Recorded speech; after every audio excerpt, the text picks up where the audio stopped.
अष्टमोध्याय प्रमद्वरा का जन्म, रुरु के साथ उसका वागदान तथा विवाह के पहले ही सांप के काटने से प्रमद्वरा की मृत्यु। उग्रश्रवाजी कहते हैं, ब्रह्म भृगु पुत्र च्यवन ने अपनी पत्नी सुकन्या के गर्भ से एक पुत्र को जन्म दिया, जिसका नाम प्रमति था। महात्मा प्रमति बड़े तेजस्वी थे। फिर प्रमति ने घृताची अप्सरा से रुरु नामक पुत्र उत्पन्न किया तथा रुरु के द्वारा प्रमद्वरा के गर्भ से शुनक का जन्म हुआ। 1-2 महाभाग शौनक जी, आप शुनक के ही पुत्र होने के कारण शौनक कहलाते हैं।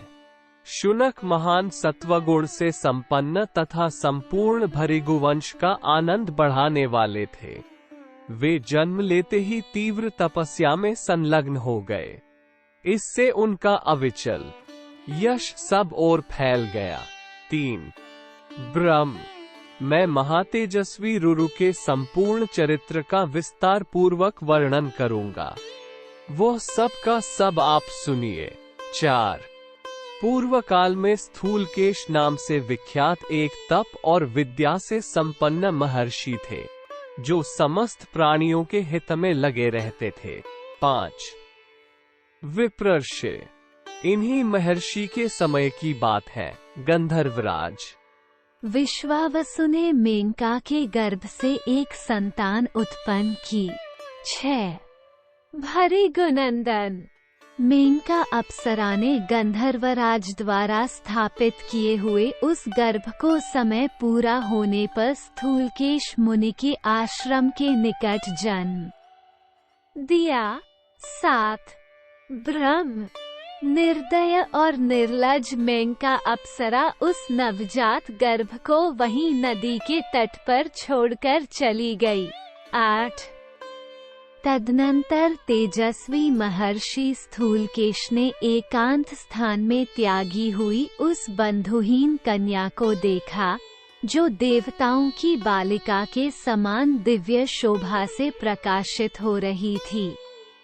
उस समय उस कन्या को वैसी दशा में देखकर द्विजश्रेष्ठ मुनिवर स्थूलकेश के मन में बड़ी दया आई। अतः वे उसे उठा लाए और उसका पालन पोषण करने लगे। वह सुंदरी कन्या उनके शुभ आश्रम पर दिनों-दिन बढ़ने लगी। 9-11 महाभाग महर्षि स्थूलकेश ने क्रमशः उस बालिका के जात कर्मादि सब संस्कार विधि पूर्वक संपन्न किए। 12 वह बुद्धि, रूप और सब उत्तम गुणों से सुशोभित हो संसार की समस्त प्रमदाओं, सुंदरी स्त्रियों से श्रेष्ठ जान पड़ती थी। इसलिए महर्षि ने उसका नाम प्रमद्वरा रख दिया। 13 एक दिन धर्मात्मा रुरु ने महर्षि के आश्रम में उस प्रमद्वरा को देखा। उसे देखते ही उनका हृदय तत्काल कामदेव के वशीभूत हो गया। 14 तब उन्होंने मित्रों द्वारा अपने पिता भृगुवंशी प्रमति को अपनी अवस्था कहलाई। तदनंतर प्रमति ने यशस्वी स्थूलकेश मुनि से अपने पुत्र के लिए उनकी वह कन्या मांगी। 15 तब पिता ने अपनी कन्या प्रमद्वरा का रुरु के लिए वागदान कर दिया और आगामी उत्तर फाल्गुनी नक्षत्र में विवाह का मुहूर्त निश्चित किया।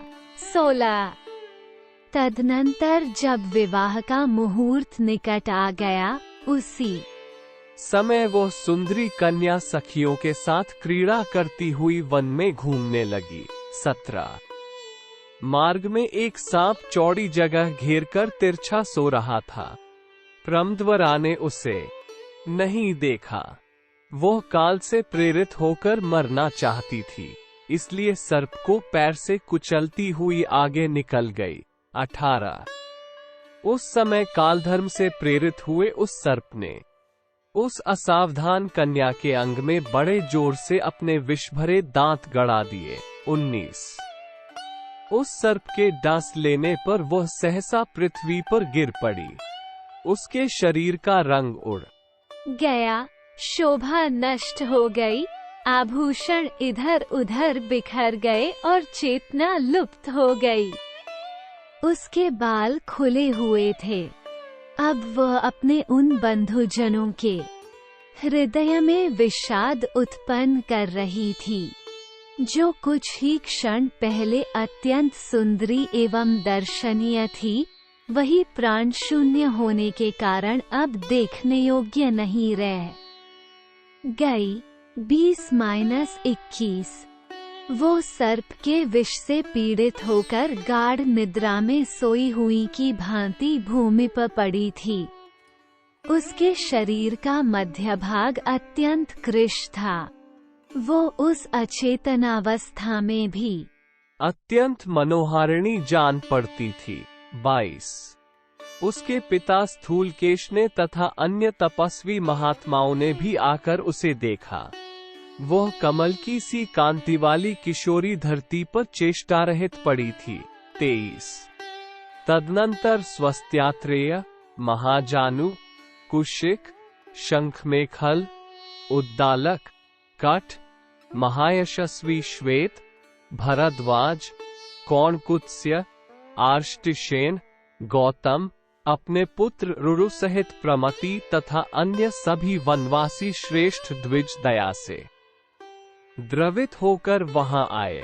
24-25 वे सब लोग उस कन्या को सर्प के विष से पीड़ित हो प्राण शून्य हुई देख करुणावश रोने लगे। रुरु तो अत्यंत आर्त होकर वहां से बाहर चला गया और शेष सभी द्विज उस समय वहीं बैठे रहे। 26-27 इति श्री महाभारते आदिपर्वणि पौलोम पर्वणि प्रमद्वरा सप्तदशिष्टमोऽध्यायः 8। इस प्रकार श्री महाभारत आदि पर्व के अंतर्गत पौलोम पर्व में प्रमद्वरा के सर्पदंशन से संबंध रखने वाला 8वां अध्याय पूरा हुआ। 8 दाक्षिणात्य अधिक पाठ का श्लोक मिलाकर कुल 27 श्लोक हैं।